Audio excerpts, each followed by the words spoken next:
10, 12, 15, hasta 20 años congregándose en una iglesia y no habían leído la palabra del Dios que dice que aman, honran y sirven. Es una incoherencia increíble. Es una incoherencia tremenda. Decir yo te amo, decir yo te adoro, decir yo te sirvo, está muy lindo, está muy hermoso. A nosotros los cristianos nos gusta cantar, ¿verdad? Nos gusta adorar al Señor. Pero tenemos que preguntarnos, Señor, lo que te estoy cantando, ¿realmente estoy dispuesto a llevarlo al terreno de la realidad, al terreno de la práctica? Porque hubo un hombre, un discípulo de Jesús, que ustedes saben de quién voy a hablar, de Pedro, que le dijo en una ocasión al maestro: Señor, aunque todos estos te abandonen, yo nunca te abandonaré. Yo, si tengo que ir hasta la muerte, estoy dispuesto a ir a la muerte. Tal vez fue sincero en su palabra.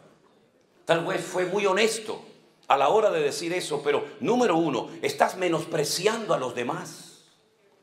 ¿Cómo que si todos estos te abandonan, yo nunca te abandonaré? ¿Y tú qué sabes lo que van a hacer los demás? ¿Por qué miras por encima del hombro a tus compañeros, a tus hermanos? ¿Por qué los miras así, tan despectivamente, como diciendo, de estos no te puedes fiar ni de uno, pero de mí no te preocupes, que yo voy a seguirte si hace falta hasta la muerte? Un error terrible, menospreciar a los demás, creernos superiores a los demás, pensar que los demás no son como nosotros en cuanto a nivel de madurez o en cuanto a nivel de compromiso o de santidad. Primer error grave que cometió Pedro. Segundo gravísimo error, proponerle o prometerle al Señor algo que no va a cumplir. La Biblia dice: es mejor no prometer que prometer y no cumplir. Eso dice la palabra de Dios. Pero él le prometió al Señor que le acompañaría hasta la muerte y no cumplió con su palabra. Mintió. Luego, el cristianismo no solamente se vive con el corazón, con los impulsos del corazón, con las emociones, sino con la cabeza. El apóstol Pablo dijo que Él es nuestro culto racional.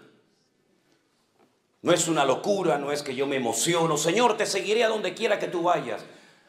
Pero primero déjame que me despida de mi padre. Primero déjame que... Y el Señor dice: quédate en tu casa, no me sirves. ¿Verdad? Creo que falta mucha cabeza en la iglesia. Hay mucha emoción, hay mucho impulso, hay muchos deseos hermosos.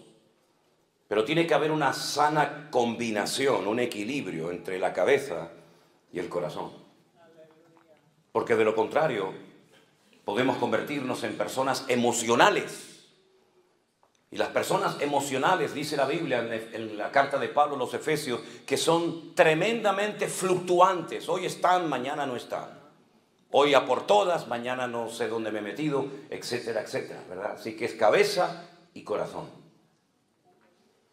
Siguiente error que cometió fue cuando el Señor Jesús fue al jardín de Getsemaní, al huerto de Getsemaní, a orar. Y le dijo a sus discípulos, incluido a Pedro: orad por mí, porque hoy, esta noche, mi alma está triste hasta la muerte. Esto es para los que dicen que un cristiano no puede estar triste. Si mi Señor estuvo triste y pidió oración, ¿cómo no voy a estar yo en algún momento de mi vida decaído, triste o desanimado? ¿Verdad? ¿Y qué hizo el Señor? ¿Ocultó su tristeza? ¿Aparentó, fingió que estaba pasándolo mal? No, Él pidió oración. Como tenemos que hacer todos y cada uno de nosotros. Hermanos, oren por mí.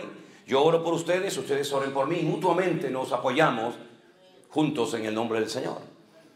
El Señor va al huerto de Getsemaní a orar. Y Él, curiosamente, nos dice, de los 4 evangelios, hay uno que nos dice que Él llevaba escondida en su ropa una espada. No sé para qué tiene que llevar un discípulo de Cristo una espada, o un cristiano una pistola, o una metralleta. ¿Será que esa promesa de que el ángel del Señor acampa alrededor de nosotros y nos defiende no es suficiente? Entonces dice la Escritura que cuando vinieron a prender al maestro, Pedro sacó la espada y dice que le cortó la oreja al siervo del centurión. ¿Cómo tenía que sangrar y gritar aquel muchacho en plena oscuridad, verdad? Cortarte una oreja tiene que ser algo terrible. Pero yo tengo una opinión personal, no es Biblia, pero tengo mi opinión personal. Yo creo que realmente lo que Pedro quiso hacer es cortarle la cabeza. Pero aquel muchacho tuvo reflejos y la movió y solamente le cortó la oreja, pero probablemente lo hubiera matado esa noche. Y el Señor Jesús no lo felicitó como en otras ocasiones, sino que le dijo: guarda tu espada, porque el que a espada mata, a espada muere. Yo no necesito que usted me defienda, así que guarda tu espada. Un grave error de Pedro, aparte de los que ya he mencionado, es defender al Señor con armas carnales. La Biblia dice, aunque andamos en la carne, no militamos según la carne. Porque las armas de nuestra milicia no son carnales, pero son poderosas en Dios para destruir fortalezas y para llevar cautivo todo pensamiento a la obediencia de Cristo Jesús. No es con espada, no es con ejércitos, es con mi Santo Espíritu, dice el Señor.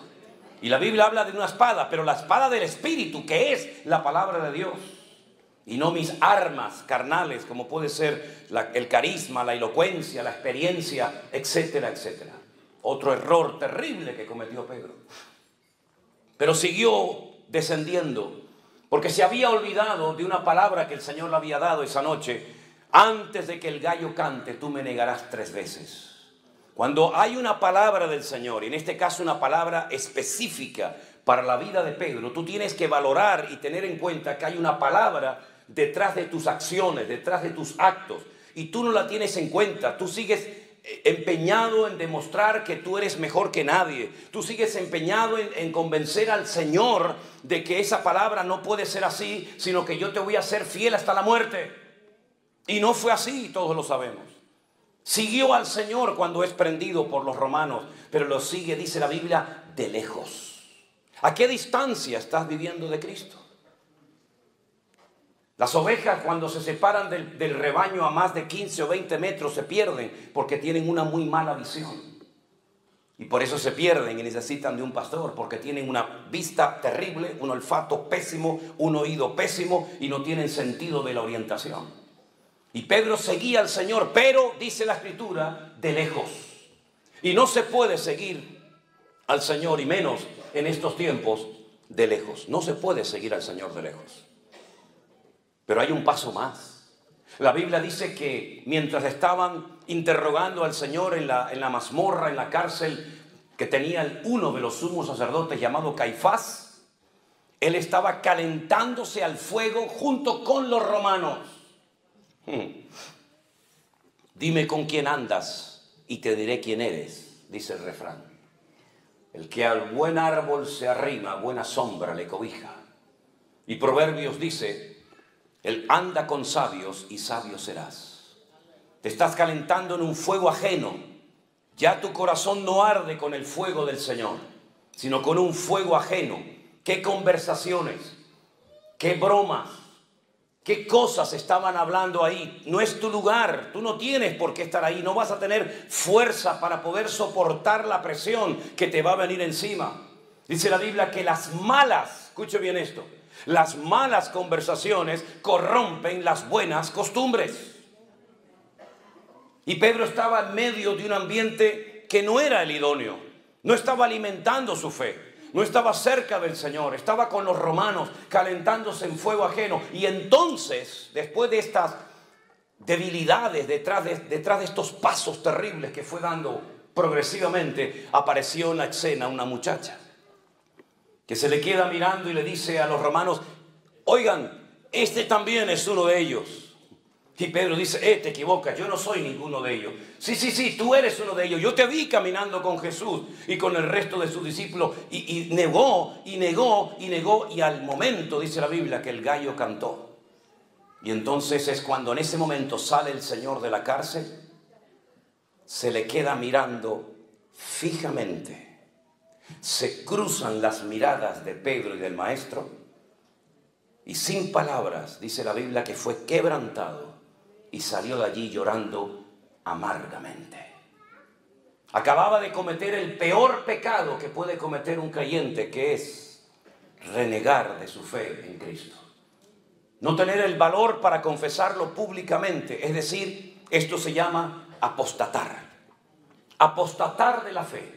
Negar a un Señor, negar una fe, negar un modelo, un estilo de vida, porque no quieres que te reconozcan como uno de sus discípulos.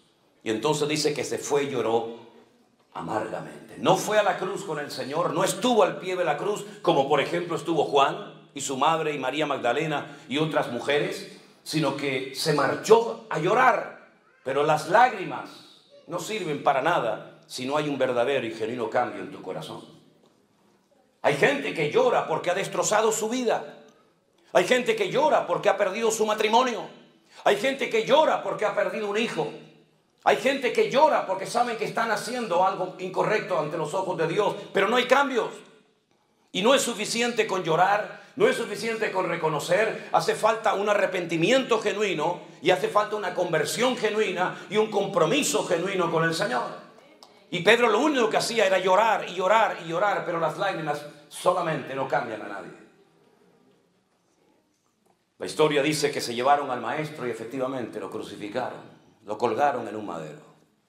Y allí estuvo desde las 7 de la mañana, cuando se hacía el primer sacrificio de la mañana en el templo de Jerusalén, que se llamaba Shacharit, y estuvo hasta las 3 de la tarde, colgado en aquel madero, hasta la hora del sacrificio de la tarde, que se llamaba Minjá. Y a las 3 de la tarde el Señor Jesús encomienda su espíritu al Padre y termina muriendo en aquella cruz. ¿Apareció Pedro por allí? ¿Fue por la cruz a pedir perdón al Señor, al Maestro? No apareció. ¿Dónde estaba? Ni tú ni yo lo sabemos. Ni nadie te lo puede decir. Pasaron 72 horas y los discípulos pensaron que ya se les había venido el mundo encima. Ya el Maestro está muerto. Ahora volver atrás, volver a nuestras casas, a nuestros trabajos, a nuestras amistades y familiares, y reconocer públicamente que nos equivocamos de Mesías, que seguimos al hombre equivocado, que lo dejamos todo por él, pero resulta que ahora lo han matado y no se ha restaurado el reino, la monarquía, como ellos creían que se iba a hacer. Para ellos era muy duro. No se atrevieron a ir ese primer día allí a Capernaum o a Tiberias o a Galilea, sino que se encerraron en una casa y dice que estaban muertos de miedo, porque en cualquier momento los romanos podían venir a prenderlos a ellos también y crucificarlos como a su maestro. A las 72 horas una mujer muy conocida por ellos, una mujer que había sido liberada de 7 demonios, una mujer que la conocemos como María Magdalena, porque era de una localidad muy conocida en aquella época llamada Magdala, que era el puerto al que se llevaba el pescado para echarle sal, y de ahí salían rumbo al Mediterráneo para llevar ese pescado a Roma. Esa mujer resulta de que fue la primera en ir al sepulcro, porque ella era tal vez una de las pocas personas que se acordaba de que el Maestro había dicho antes de ser crucificado: yo resucitaré al tercer día.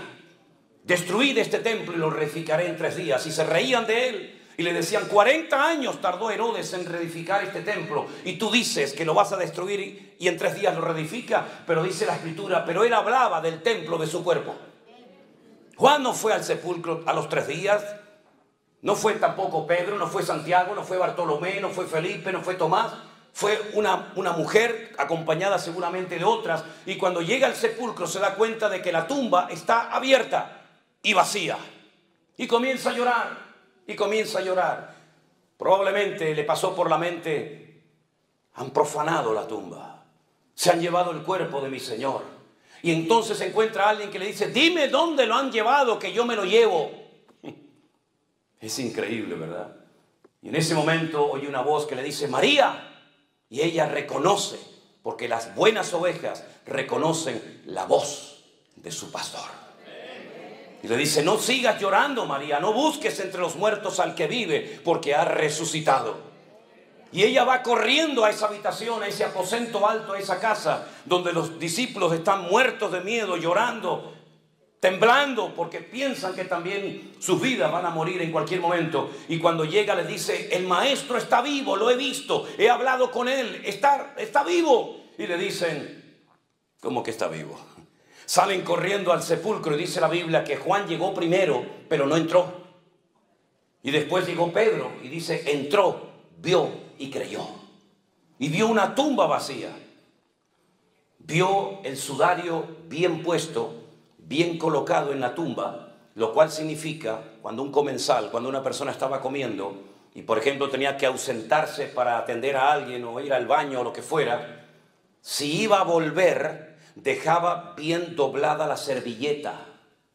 Y eso significaba para los esclavos, cuando pasaban y veían, por ejemplo, todo así bien colocadito en la mesa, significa que el Señor, la persona que está comiendo en ese lugar, va a volver otra vez. Pero si lo hacía así, lo arrugaba y lo tiraba así en la mesa, déjenlo ahí, no se preocupen, significa ya terminé. No voy a volver más, no quiero comer más.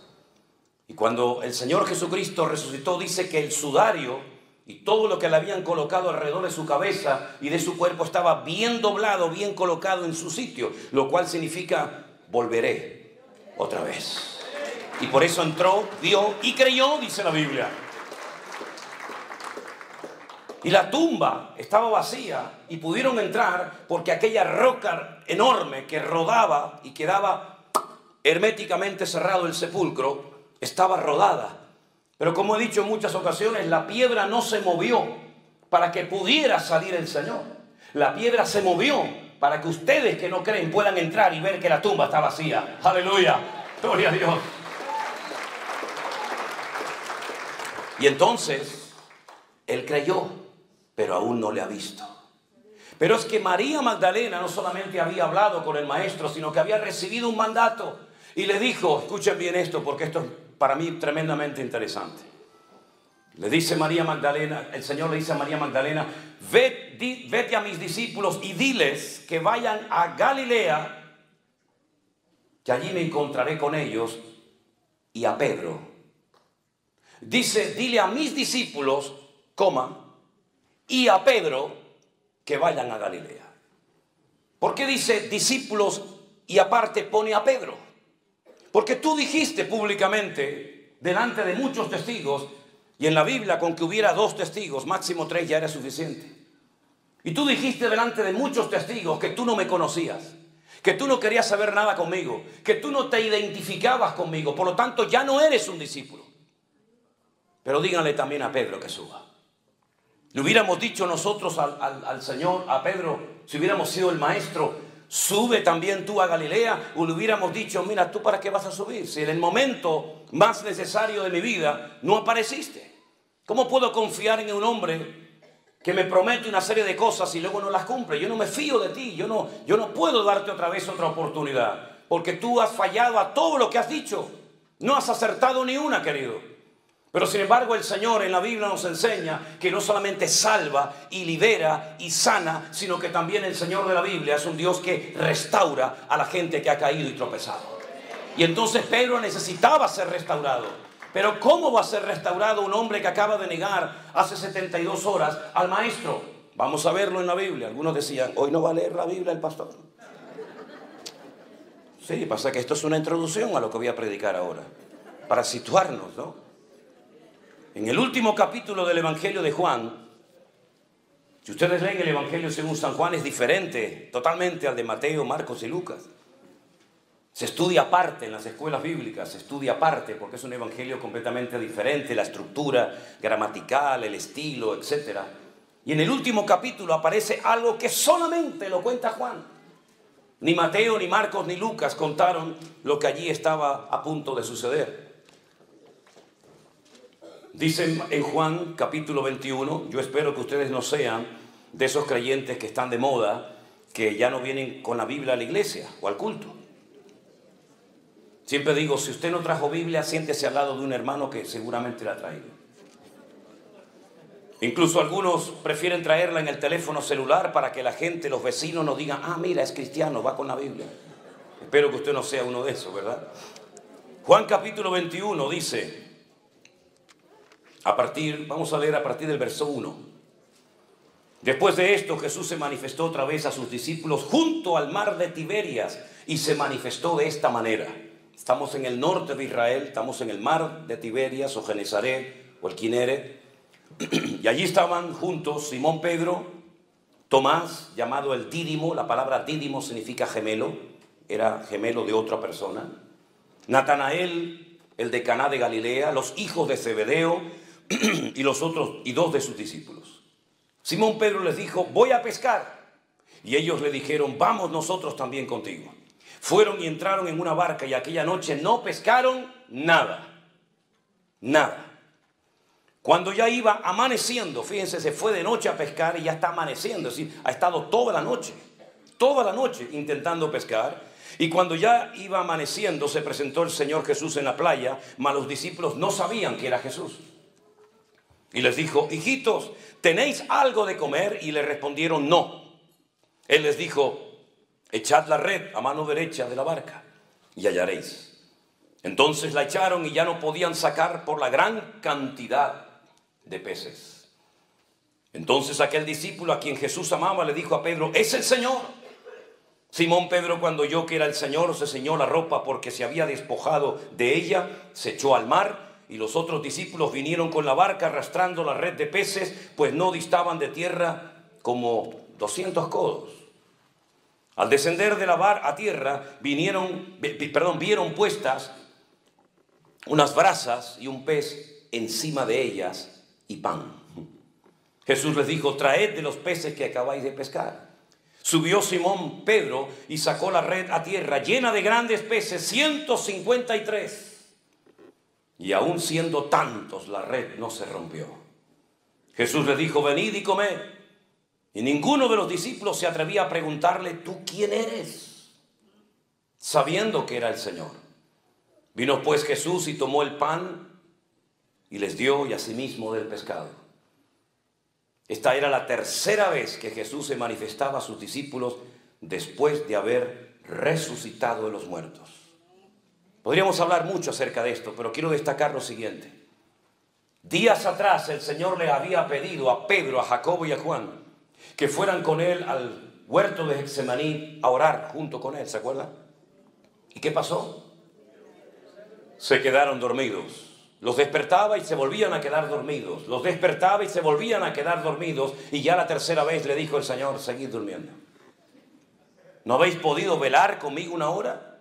¿No os he pedido toda una noche de vigilia? ¿Os he pedido una hora de oración juntamente conmigo y no habéis sido capaces? Y ahora resulta que se los encuentra en el mar de Galilea, y dice la Biblia que han estado toda la noche hasta el amanecer intentando pescar y no han pescado nada. Oye, qué curioso, ¿no?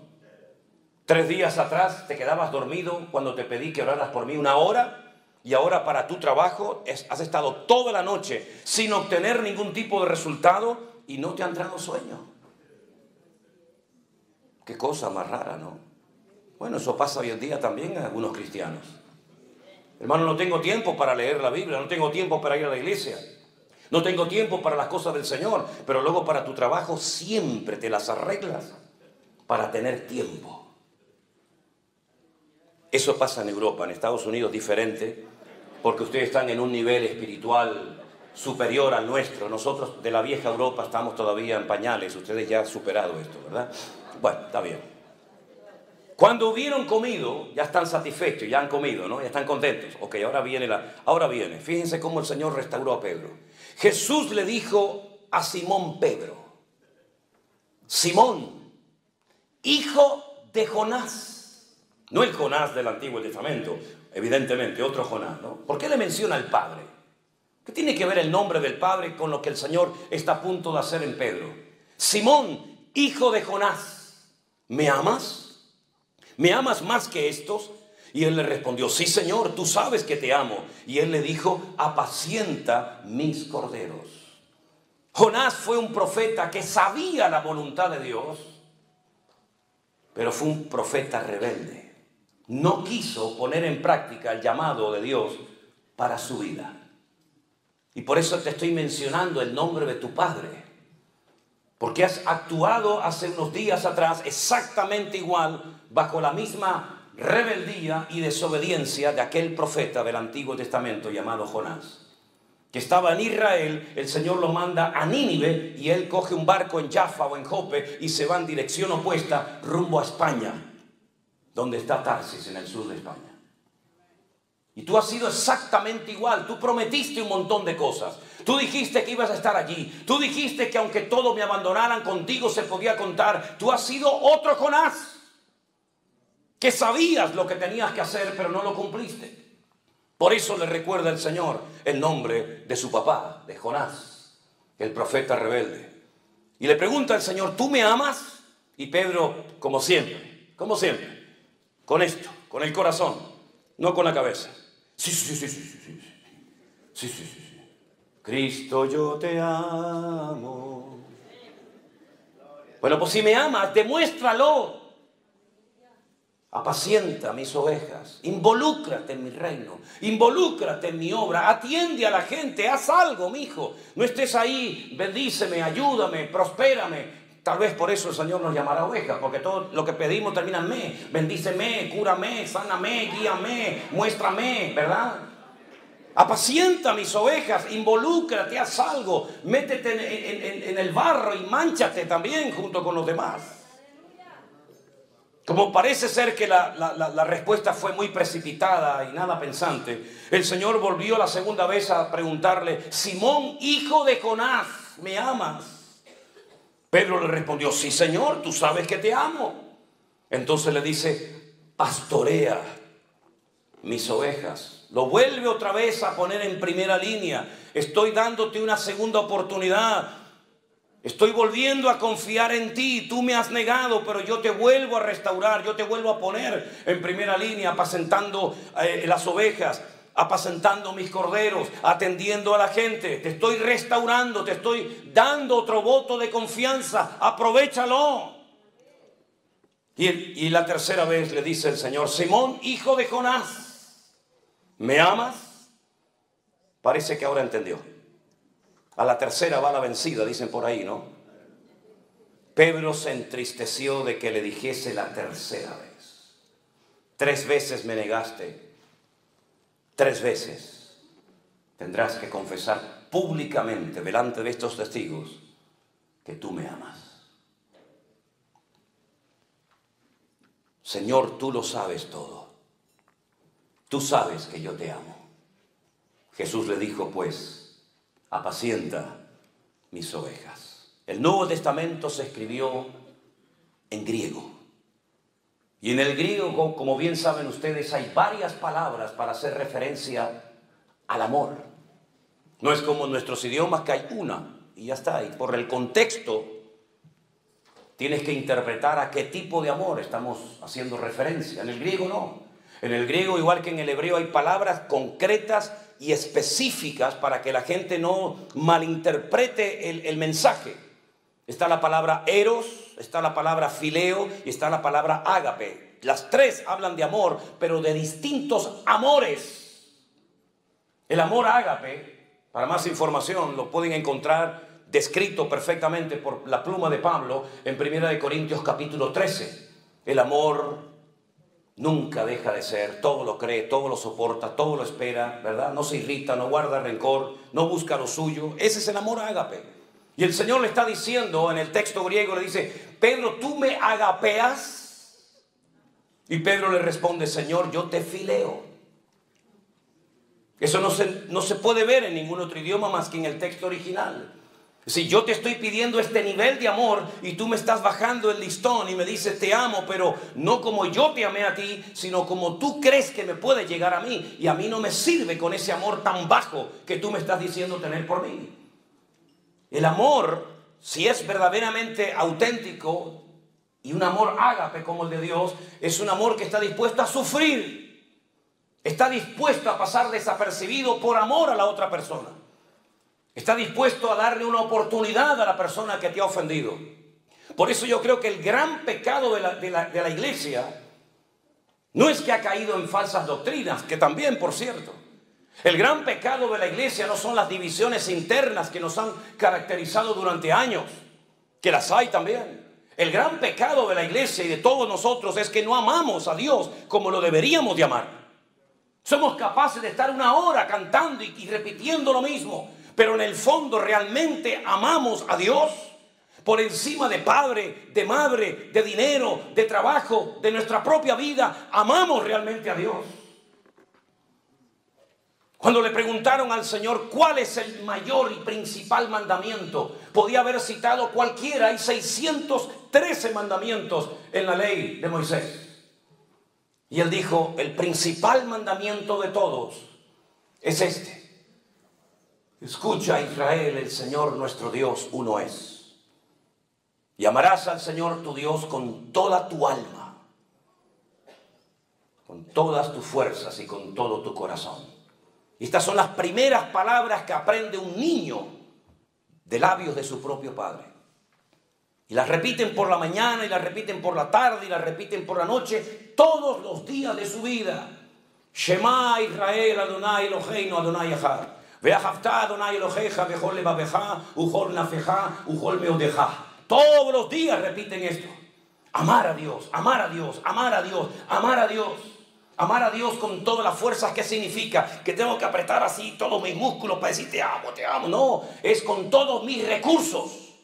Eso significa con todas mis fuerzas. Amar a Dios con todas las fuerzas significa que Él es lo primero en mi vida. Primero que mi padre, que mi madre, que mi hijo. Ahora pueden entender cuando aquel le dijo, bueno, yo te seguiré, pero deja que primero entierra a mi padre. Los hijos no podían salir de la casa paterna hasta que el viejo muriera, porque si no quedaban automáticamente desheredados. Era una falta de respeto que un hijo saliera de la cobertura del padre hasta que el padre no le diera permiso, hasta que el padre muriera.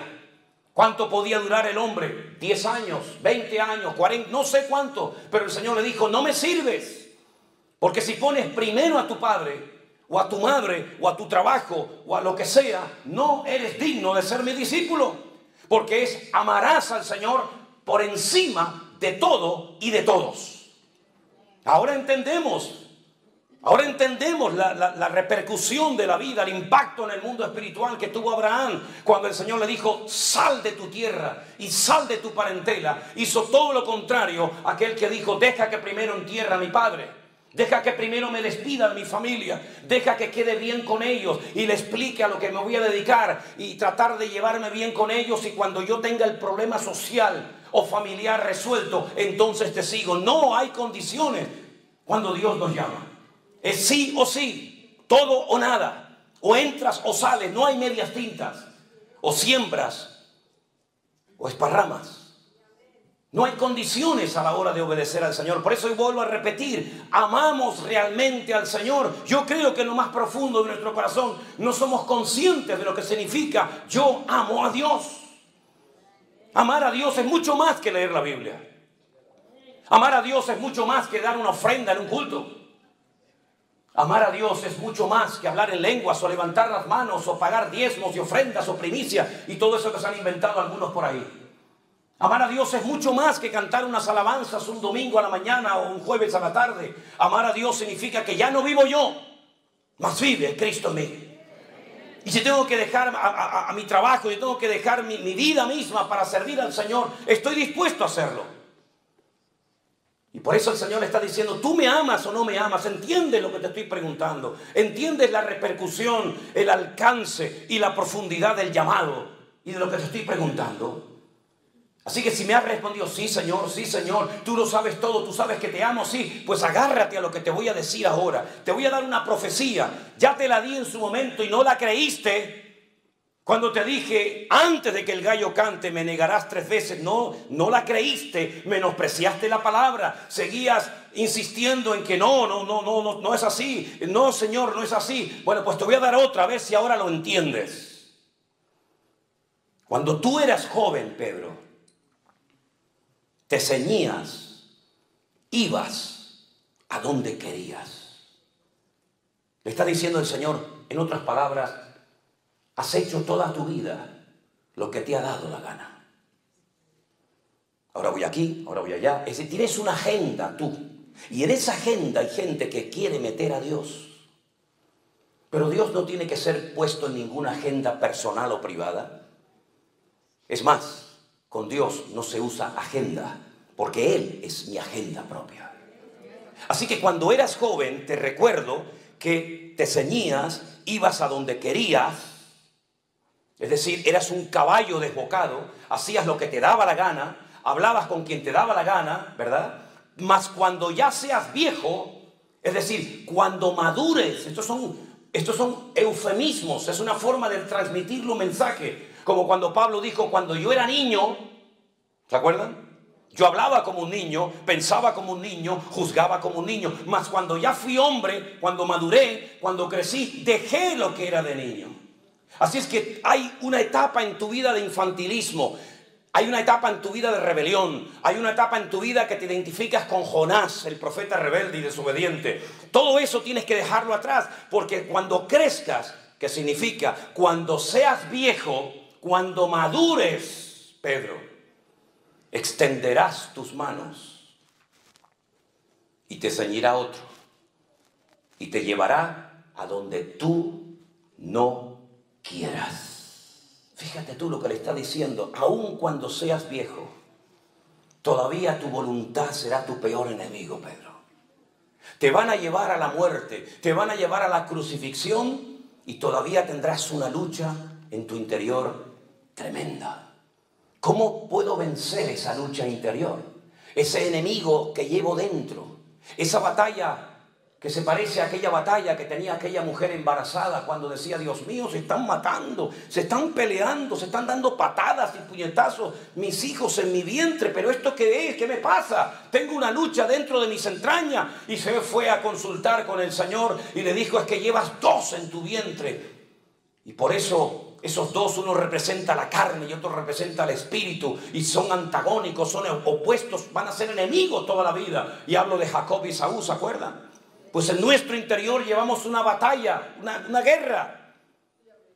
Por eso dice Pablo que nuestra batalla no es contra sangre y carne, sino contra principados, contra potestades, contra gobernadores de las tinieblas, contra huestes espirituales de maldad en las regiones celestes. Hay una guerra. Quiero, pero no quiero. Sí, pero no. Voy, pero en el fondo no. Es esa guerra. ¿Cómo se vence esa guerra? Miren a Jesús lo que hizo. Se metió dentro del huerto de Getsemaní y dijo, Padre, no se haga mi voluntad, sino la tuya. Y fue quebrantado, fue triturado allí. Y dijo, pasa de mí esta copa, más no se haga mi voluntad, sino la tuya. Es decir, es una guerra que no se gana de pie. Es una guerra que se gana de rodillas. Cuando dice, Señor, yo me rindo. Me rindo. No sé nada, no puedo nada, no entiendo nada. Yo me rindo a ti. Es entonces cuando el Señor dice, ahora has entendido. Y cuanto antes lo entiendas, mucho mejor para ti y para los tuyos. Así que vas a llegar a esa edad avanzada y te van a llevar a donde tú no quieras. Y ahora dice, porque allí estaba oyendo como testigo Juan, y dice, esto dijo, dando a entender con qué muerte había de glorificar a Dios. Y dicho esto le dijo, sígueme. Has dicho que me amas. Lo acabas de decir ahora 3 veces. Te han oído todos.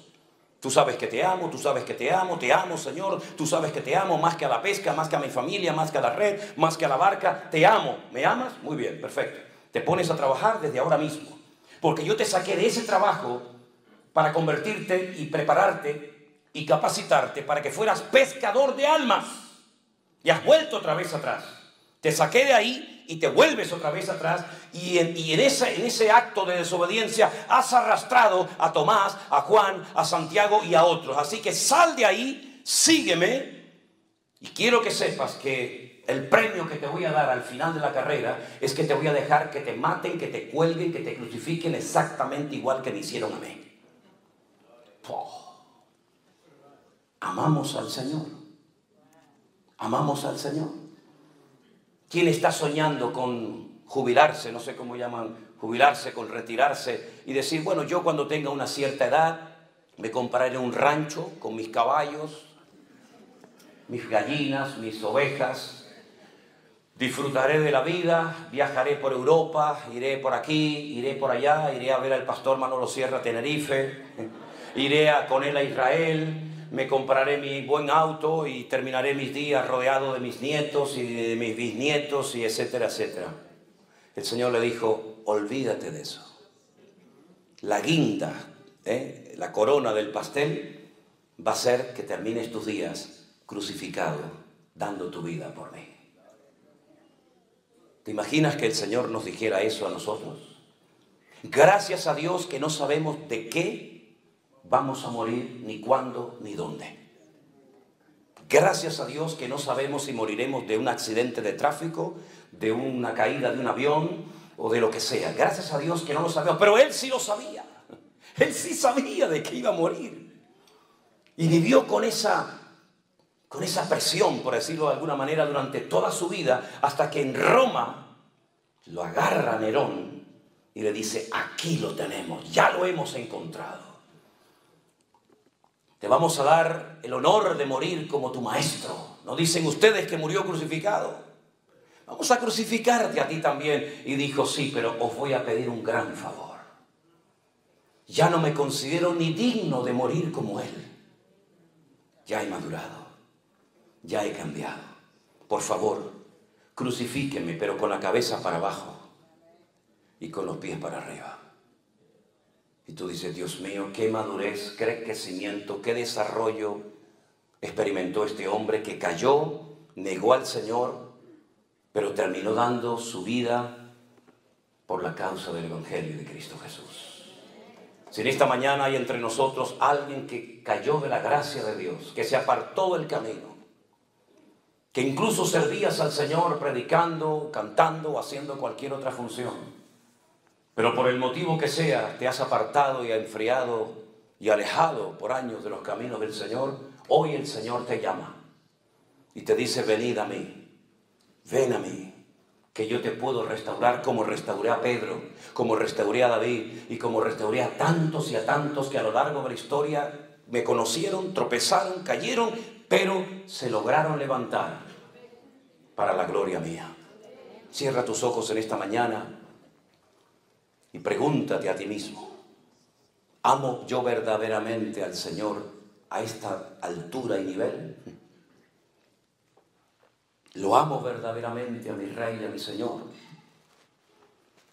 El Señor nos dice en esta mañana a todos: Rey de Reyes, sígueme, sígueme.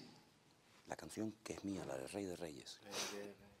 Así que, amados, ahí donde están ustedes, díganle al Señor: Señor, límpianos, perdónanos por las veces que decimos cosas que en el fondo, cuando nos las explican, nos damos cuenta de que tal vez no somos tan espirituales como nos creemos, tan maduros como hemos dicho en muchas ocasiones.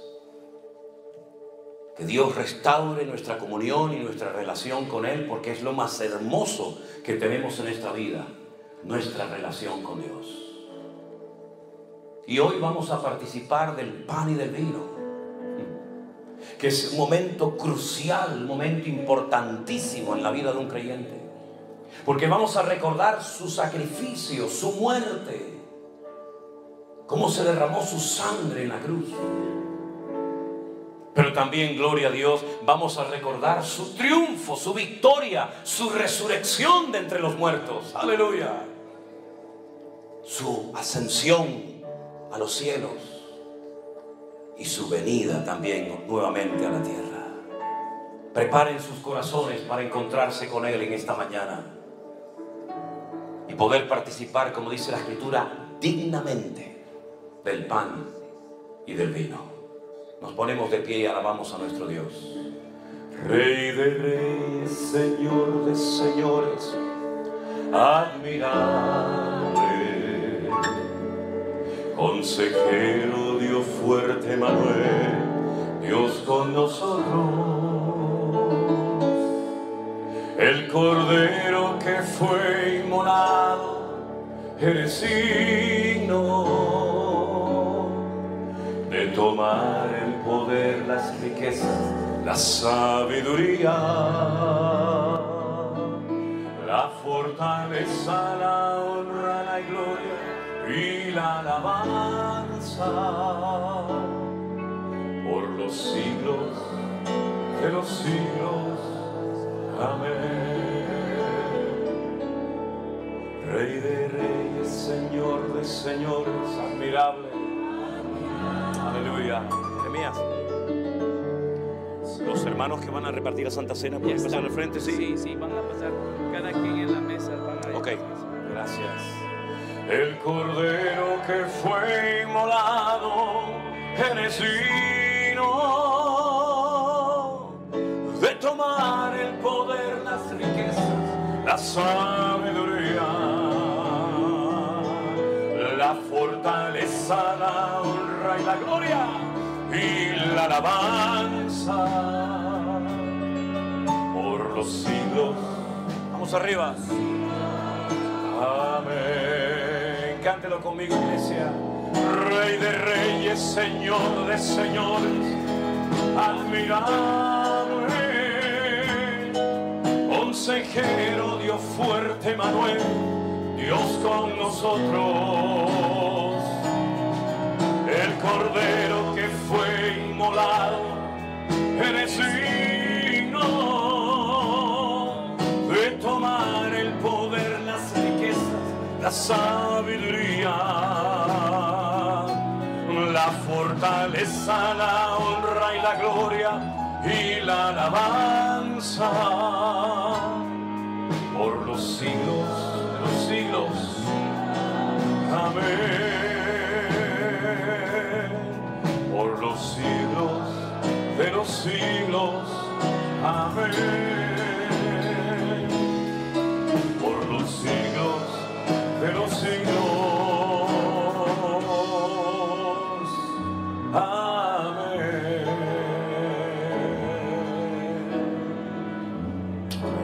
Aleluya. Vamos a orar en esta mañana por este pan y por este vino, que como bien saben ustedes, representa el cuerpo y la sangre del Señor Jesús. Hay que hacerlo dignamente, como dice la palabra, probándonos a nosotros mismos, para que seamos bendecidos y no castigados, como dice la Escritura.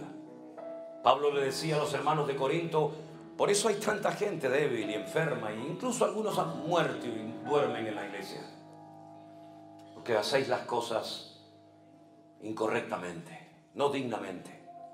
Pero cuando hacemos las cosas decentemente y con orden, siempre hay bendición, siempre, para la familia, para los hijos, para el matrimonio, para nuestras vidas. Así que vamos a orar en esta mañana. Nuestro hermano Jeremías va a orar y presentar este momento. Los que vayan a participar, háganlo bien, hermanos, en orden, en obediencia al Señor. Oramos. Padre bueno, gracias. Gracias. Gracias por este momento. Sí, Señor Jesús. Nos permites Oh, gloria. para recordar ese momento, Señor. Gracias, Jesús. Ese momento, Señor, donde tu Hijo estuvo con sus discípulos Sí, Señor. y compartió y dijo que cada vez que lo llevásemos a cabo, que iba a quedar como ese recordatorio, Señor. Padre, hoy aquí te damos las gracias en el nombre de Jesús por todo, Señor, y este momento tan especial que nos permites, oh Dios, ser parte y disfrutar de la cena, de este pan, de este vino que representa tu cuerpo, tu sangre, en el nombre de Jesús. Amén y amén. Hermanos queridos, pueden pasar a repartir en esta mañana este pan y este vino. Espérese a participar todos juntos. No, nadie se adelante. Coja su pan, coja su vino y después juntos participaremos de la mesa del Señor. Rey de reyes, Señor de señores, Rey, consejero, Dios fuerte, Manuel, Dios con nosotros, el Cordero que fue inmolado, eres digno de tomar el poder, las riquezas, la sabiduría, la fortaleza, la honra y la gloria y la alabanza por los siglos de los siglos. Amén. Canten ustedes, hermanos. Rey de reyes, aleluya, admirable, consejero, amén, Emanuel, Dios con nosotros, el Cordero Cordero que fue inmolado. Eres digno de tomar el poder, las riquezas. aleluya. Vamos todos. La fortaleza, la honra y la gloria y la alabanza por los siglos de los siglos. Amén. Aleluya, te adoramos Jesús. Tú eres digno de alabanza. Gracias Señor Jesús, digno eres. Gracias Señor amado. Aleluya. Te alabamos mi Señor. Gracias Jesús. Todavía faltan más. ¿Faltan más?